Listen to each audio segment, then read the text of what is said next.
Plugin of the week is the Universal Audio 33609.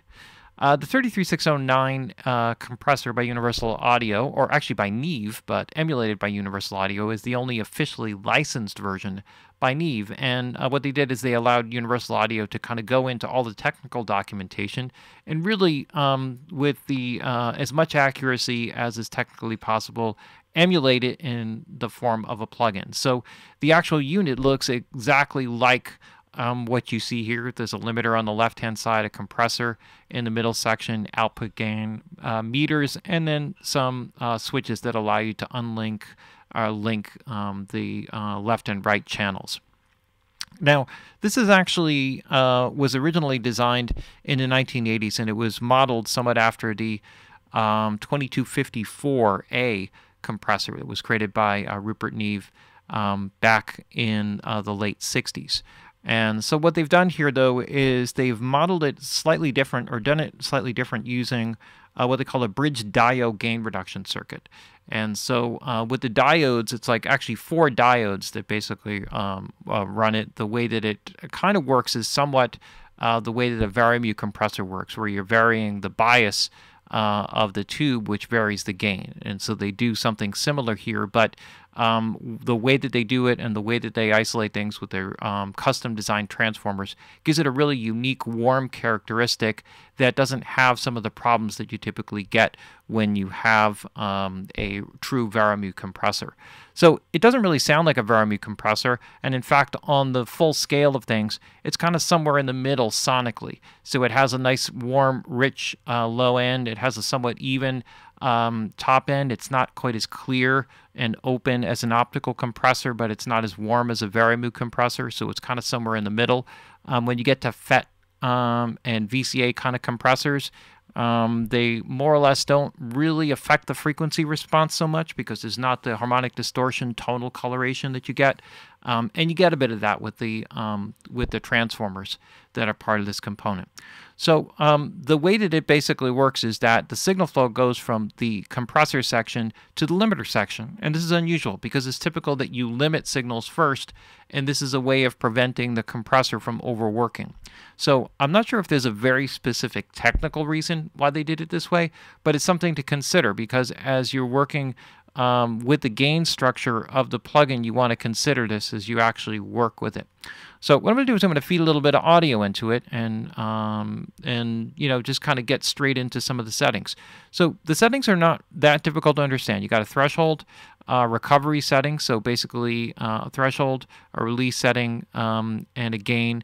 The way that it works, you could put the compressor in the circuit by hitting the compress in. Otherwise, there's nothing. And what's interesting is if you actually take the compressor and the limiter out of the circuit, you actually do get some of the characteristics of the transformers in the sounds. You are getting part of the sound even without those components in.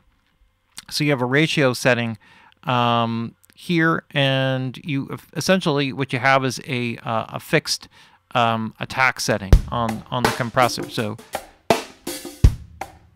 this is without it. So just to hear it without anything in it, I'm going to take the vocal out. So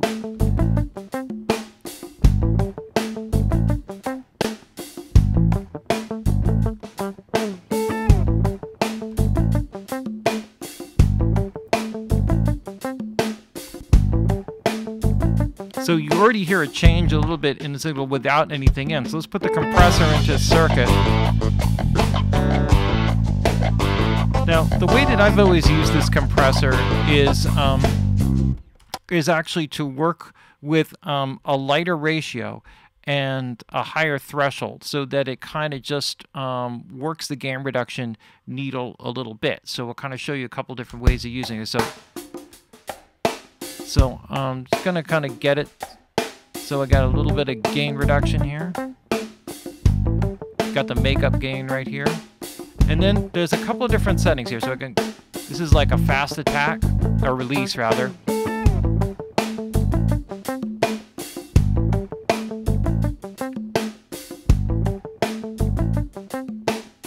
And as you slow down, then you kind of get you know, a much warmer characteristic sound out of it. So I've always liked the kind of snappiness that you get, and particularly for like a funky track like this, this is what really works well. So you can hear what this is doing, just like that pumping and breathing.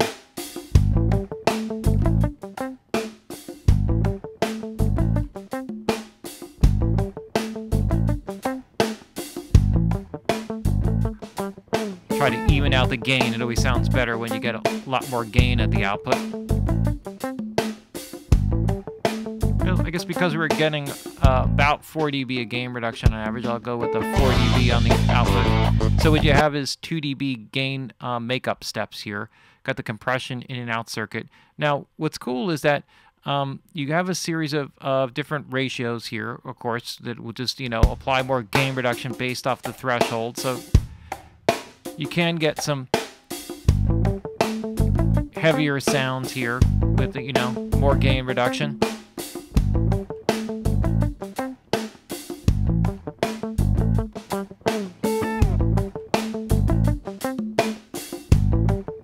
I kind of like the 2-to-1, so let's just kind of go with that. And then there's also something which is kind of cool there. There's 2 auto release settings, and the auto release settings basically kind of fall, they kind of respond to what's going on musically. So if you go to auto release setting number 1, it gives you somewhere around a 40 millisecond on the auto release, and on the long end it's like 800 milliseconds, and if you go to the A2 it doubles that up, so actually even more, so the release time is closer to 150 down to 1500. So for this, if you were using an auto release, then you would use this on a faster track or a funkier track where you wanted the recovery to be generally a little bit faster, and this would be more of a slower release for a slower track. I kind of like the real fast release. It gives it really nice pop to it.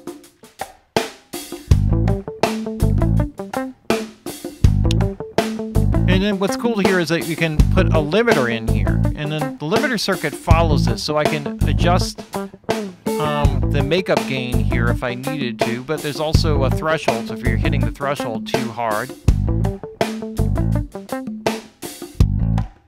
And with a slow, you got a slow attack and a fast attack time.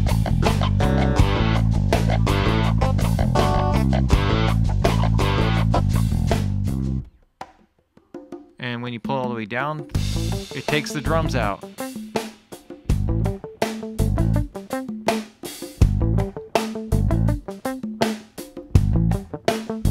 And this also has auto release settings in a similar type of fashion to the auto release settings that you have on the compressor.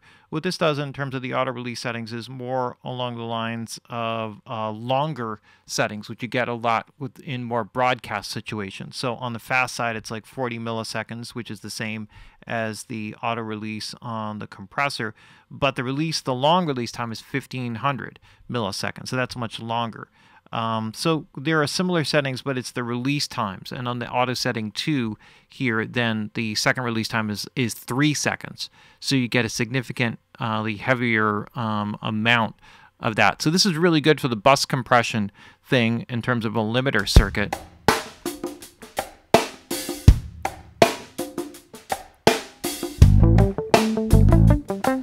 So this gives it a little extra snap with the slower attack. You really hear it with the snare drum.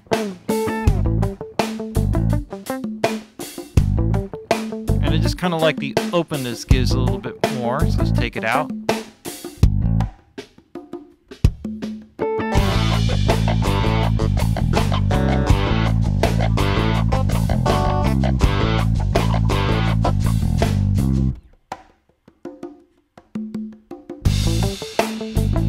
Again, this is with the fast recovery.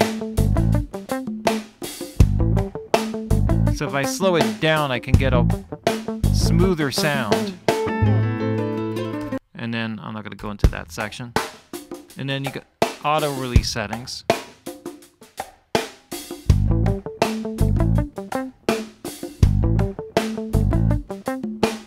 So this would be the same recovery as we have with the drums.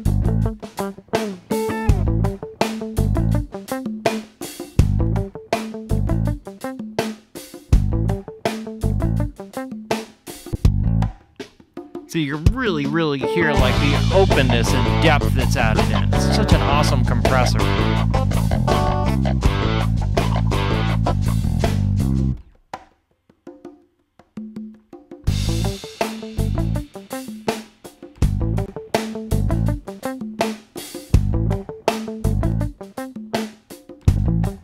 Also adding a bit of gain here, just going to kind of pull back here at the output stage.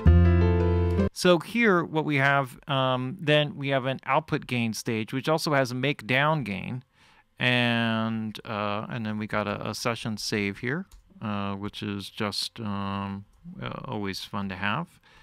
And then we got our output gain stage here, which, you know, from this goes make down gain. So you can do that all the way there up to additional, like, I don't know what it is, 18 dB of gain or 20 dB of gain on the output. So it gives you plenty of gain if you're hitting it really hard. You can also link or unlink the left and right channels. So if you unlink the left and right channels, then essentially what you're getting is the two channels, you can adjust the settings independently of each other. So if you notice here, when I adjust settings, they follow one to the other. And on the original, it would just default use whatever, I think the top one. I can't remember if it's the top one or the bottom one. Some reason I seem to recall it was the bottom one that you would make the adjustments on. It would duplicate the settings for both. But if you set it to mono mode, then they would be completely separated from each other. So even though you have them unlinked, you could put different settings on both sides, they still respond to each other. But if you mono them up, they become completely isolated from each other. And that's kind of a cool thing. The one feature that they have here, which they've added in, this is not part of the original unit, is just the metering specification. So this allows you to change the way the gain reduction meters monitor based on the input-output calibration standards that you have set up. But it's an awesome sounding compressor, really, really an amazing one. And I've been really looking forward to having this one added to my mix collection. It was a big, big, big go-to compressor for me in the late 80s and early 90s in recording studios, many of which had them. So another nice one to have in the plug-in bundle basket. There you have it, 33609.